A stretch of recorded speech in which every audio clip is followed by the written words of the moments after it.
Okay, you guys, what is up? The King of Lightning here today to do One Piece Chapter 757 review. Now, today I am tired, somber. So, it is what it is, you guys. Go, you get. I can't even fathom the notion of editing the nooks and crannies of the videos. Like, fuck it, I don't really care. In fact, all I'm going to do is the usual. I'm going to do the intro, outro, background music, and subtitle. And I'm done. That's it. That's all you guys need. And the rest is all me. Embrace me. Love me. Ladies, yes, I know. I understand your urges. I'm a human being too. We all have them. If you want in, just PM me your number. We can talk. We can chat. So, thing here is this. Let me just hop right in. Because the chapter is simple. So, number one, the ending. And let me just point this out. When it comes to the specifics about what may or may not happen, we're not too sure. Okay? Because Sugar's in the castle as well. And Sugar is still a massive threat. And Luffy and Law, well no, Law should be aware, but Luffy is not aware of Sugar's powers. That's obvious. Now, Treyball's job initially was to protect Sugar. And well, okay, fine. Let me say this. I'm not too sure if Sugar is still in the palace, but I think she is. And Treyball's job is to protect Sugar.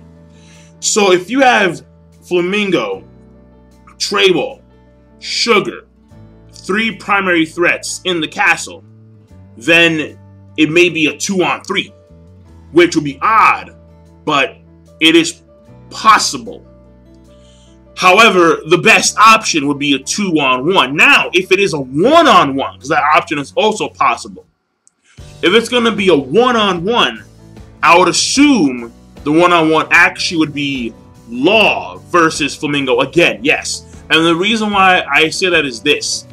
Law clearly has the deeper history with Flamingo, wherein which Luffy sees Flamingo as a mere stepping stone in order to reach Kaido. And that is the mission, but I think that Oda would go the more personal route with Law. And plus, consider this fact.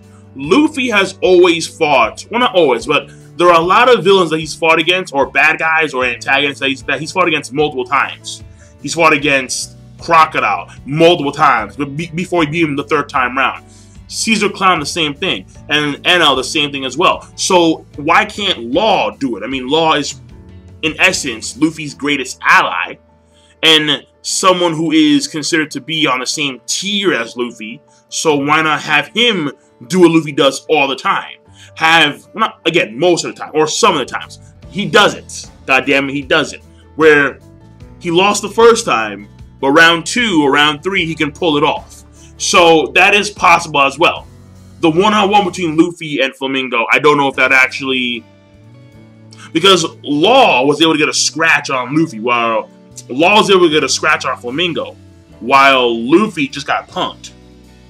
So, again, best option that I see is 2-on-1 Flamingo versus Luffy and Law, but you have 2 X factors that are involved. So, again, how it rolls out, don't know, but we'll see when the fight, or when they get to that point in time.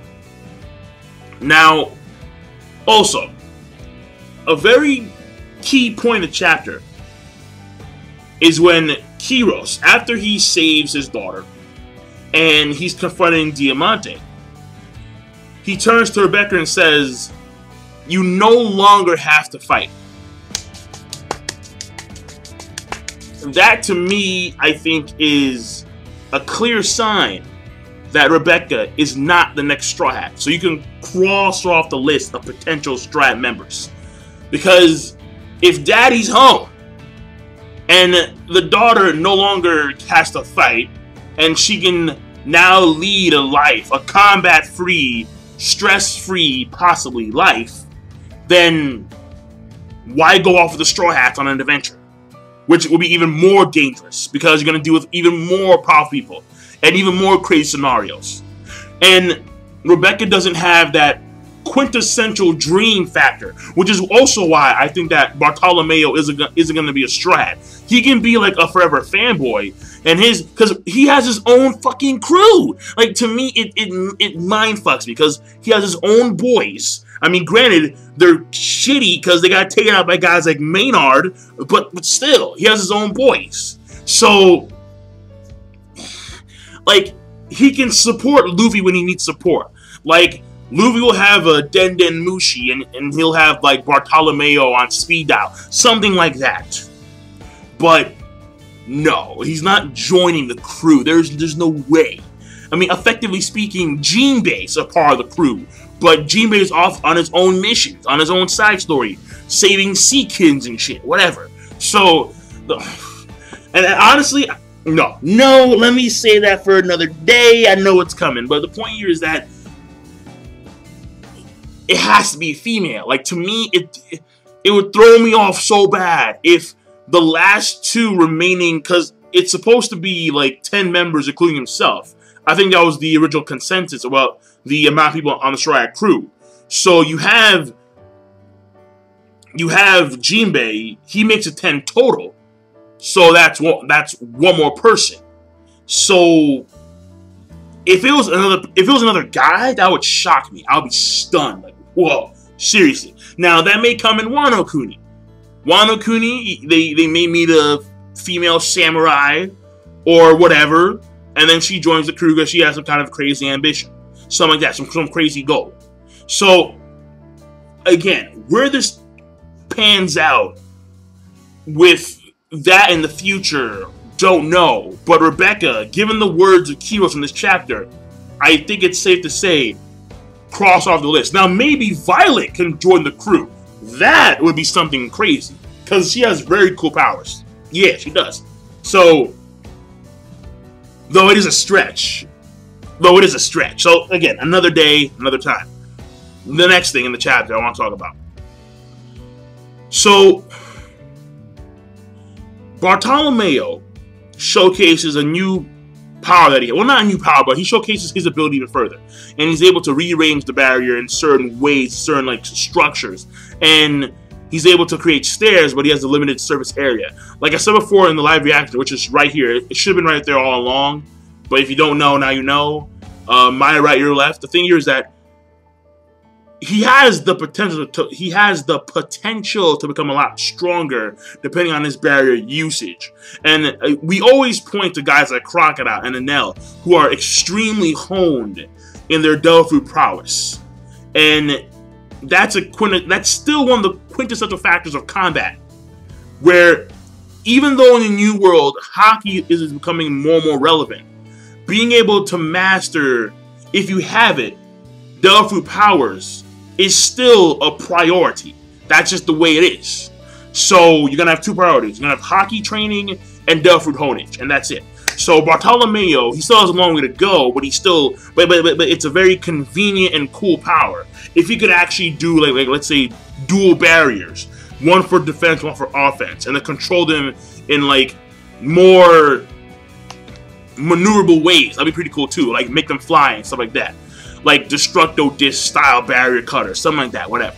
So you get my point. So that was pretty cool. Though I am kind of sad that Cavendish is still on level 3 because of the damn horse. Cavendish, to me, is fascinating because he has the whole Kamaikachi of Ramel thing.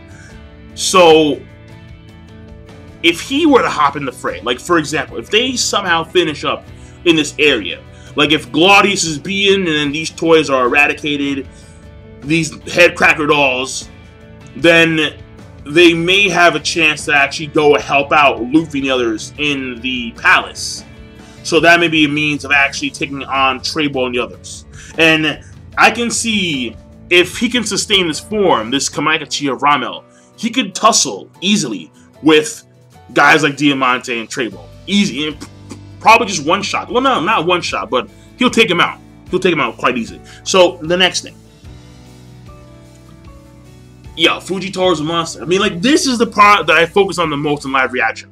Fujitora is a bona fide monster, okay? And he's still not even, like, going all out because he's just not I guess given the situation, he doesn't have to, which is crazy because Sabo's there. Sabo looks more injured than Fujitora. So, again, Sabo Admiral level, assume that Dragon is around Yonko level. I wouldn't say he's stronger than fucking Shanks. I've said before and I say it again. Shanks has displayed the craziest shit. And his the war, motherfuckers. The war. The war. Enough said. But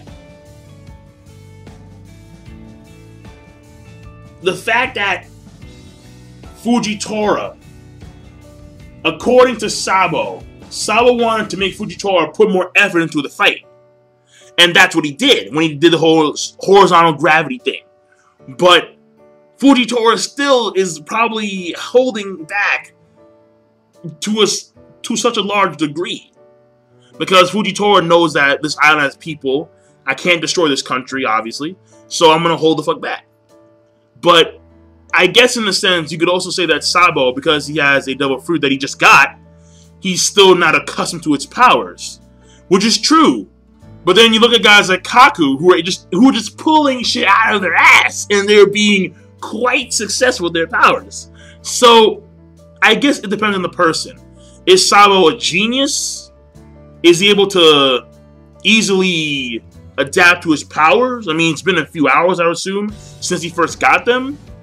So, I mean, he was able to turn to like a wisp of fire and just like pretty much tail Fujitora and get like real close to the guy for a close, you know, for like an actual like close range assault. But again, I suppose in this case you could give Sabo some slack in that regards. But at the same time, it's kind of like, but you're second in command of the fucking Revolutionary Army. I mean, even without the double fruit, you should be able to like just murk. I mean, you were murking, and then it stopped at Admiral, because Admirals are just, you know, on a whole new level between guys like Maynard and fucking Fujitora. Like, it's like worlds apart. So again, I'm very pleased that Oda did showcase some of that battle, and it's still going on, obviously. There are no signs of it stopping. That's cool. Though I am not pleased about what he's doing with fucking Frankie and Senior Pig, because that's ugh.